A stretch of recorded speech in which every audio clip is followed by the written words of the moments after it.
Okay, so today here I wanted to show you how we can take our proxy that we've been creating in ZBrush and pose it or just adjust some proportions very quickly.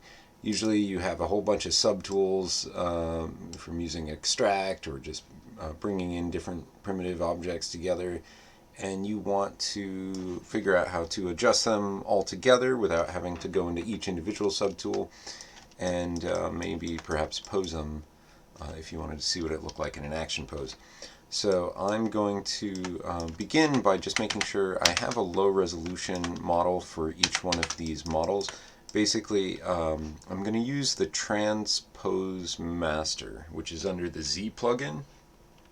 I'm going to use that because it's going to combine all the subtools, and then I can manipulate them all at once with polygroups really quickly, and it just makes an easy posing system kind of the quickest way without having to do too much setup.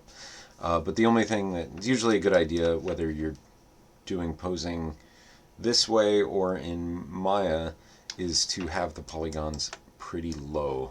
The higher they are, the longer everything will take, the more your computer will crash, the more issues will come up. So I try to make sure that if there is high resolution, like in this horse there's some high resolution modeling, I made sure to at least bring down or have a division, a low division. And this is important. Low divisions and high divisions, if you can always keep your low divisions, it's really helpful.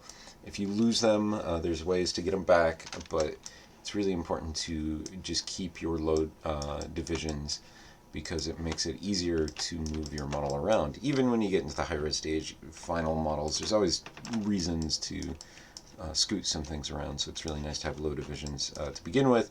And then also when you're posing, definitely low divisions, otherwise everything takes too long. So this one is a little too high, so I'm going to make it lower, just going to detect edges and keep groups on a Z remeshing option, and it usually gives me something that's clean. This is the proxy stage, remember, so I don't need it to keep any real big detail, but this will be easier to manipulate. So I'll just do that to a couple of things that need a little bit cleaner polygons. Like there's just too much mesh here, it's going to take too long, and I'll just double check anything that has too many polygons. That one's a little dense, but it might be fine.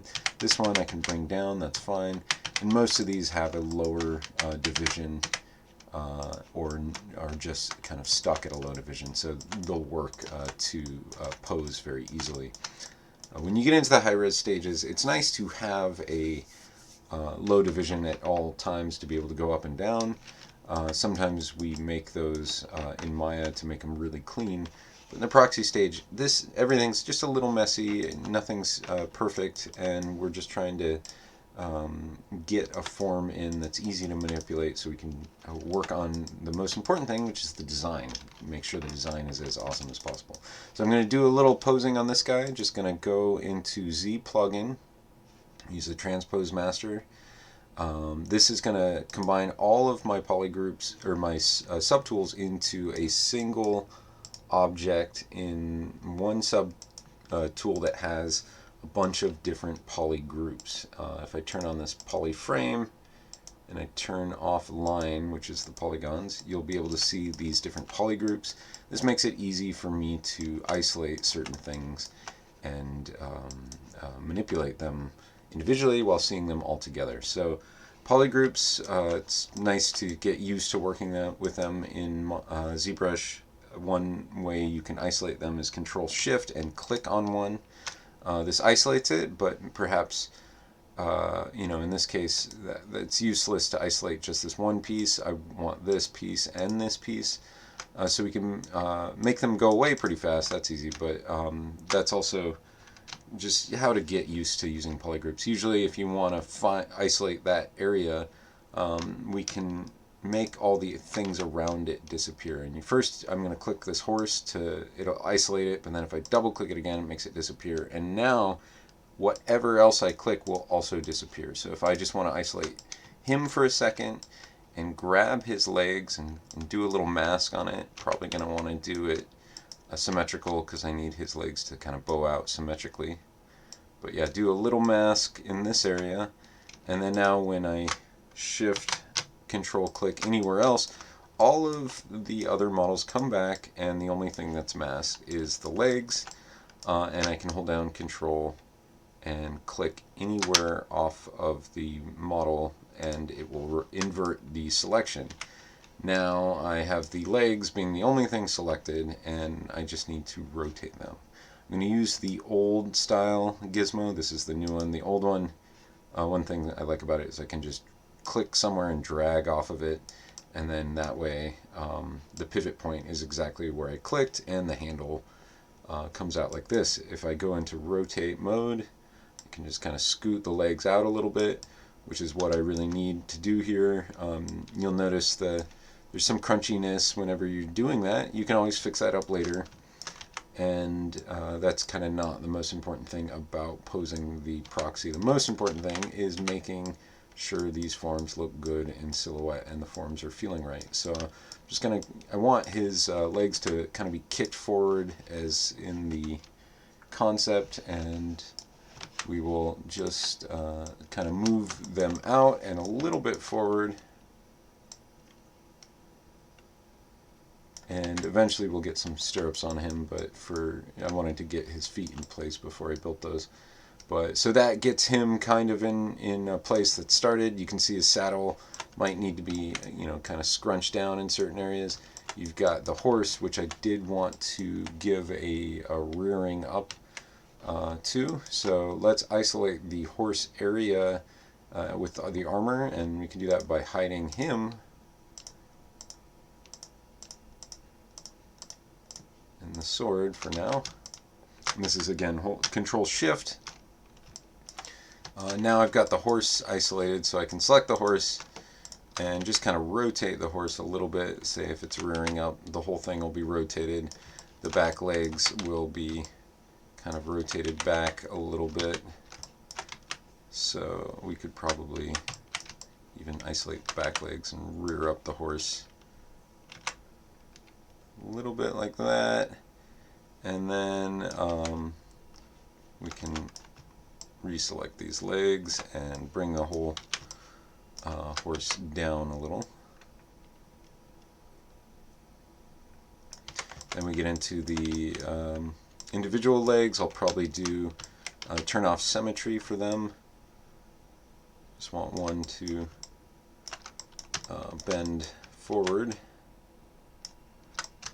Masking, really important, getting the masks right. It's like you got to do a little bit of painting.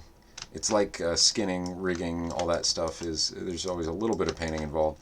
Here the guy, I don't want him also to be masked, so we're going to invert that. Every now and then you accidentally grab another edge or something, and we just try to avoid that, like over down here. So just check to see what you can rotate, and then now I'll just bring the mask down the foot and redraw the gizmo here, and then redraw the mask a little more, just kind of finding the joints. So really quick way how you can do some posing. It's very easy on organic models to just kind of pose by grabbing them. When you have a lot more complicated things, definitely is a little more complicated, so it might be more use in ZBrush and in characters than in, say, like a vehicle, but this is really helpful when you get a whole bunch of subtools together and you also want to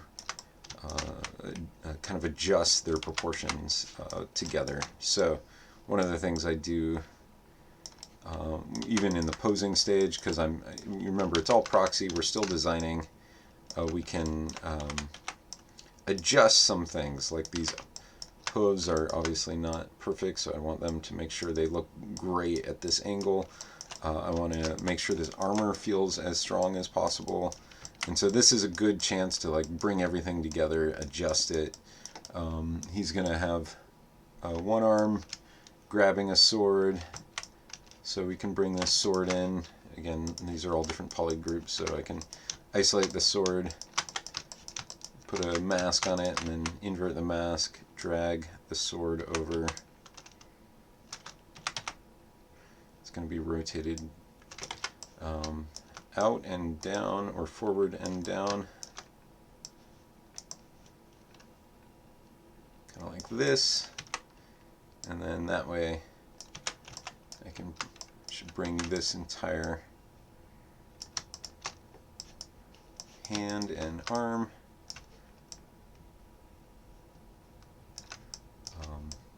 I want to bring all of this just at a little bit of an angle. This shoulder pads made up of scallops, but you can't really see them with the low res. But they could potentially change shape depending on the rotation of the arm. But that's in. We have the polys for that. If it's a low poly game, generally we just kind of leave it the way it is, or stretch it a little bit from time to time with skinning. But all I'm doing here, the reason why I'm doing this is because I want to see if my proportions are lining up with my concept, if I'm happy with my proxy's forms. And I love to do a kind of a quick pose on this, and then I will maybe do a draw over or just kind of adjust anything that doesn't feel quite right, that I'm not totally happy with when it comes to the proportion. So most things I'm pretty happy with actually, but I will spend a little bit of time looking at it all together. Let's see, just want this one. Yeah, there we go.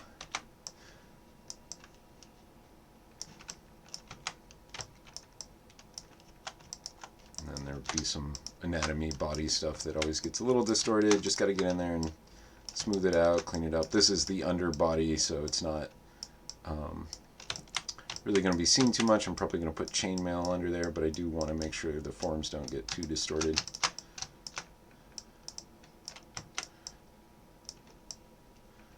Okay, so yeah, you can see, I'll go in here and start bending all these fingers and stuff. That takes a while, but you can see how quickly you can get the pose into place and start adjusting the proportions and realizing like how everything is working together rather than just waiting for it when it finally gets into animation. So I find this to be a very important step when, especially when making characters, to do a kind of a pose to make sure your proportions are right and everything's in line. This guy might be a little big compared to my concept. That sometimes is okay. Everybody likes the big buff guy, but if the character is supposed to be like a more sleek dude, then I might need to trim him down a little bit. And these are all things I can do in the T-pose mesh.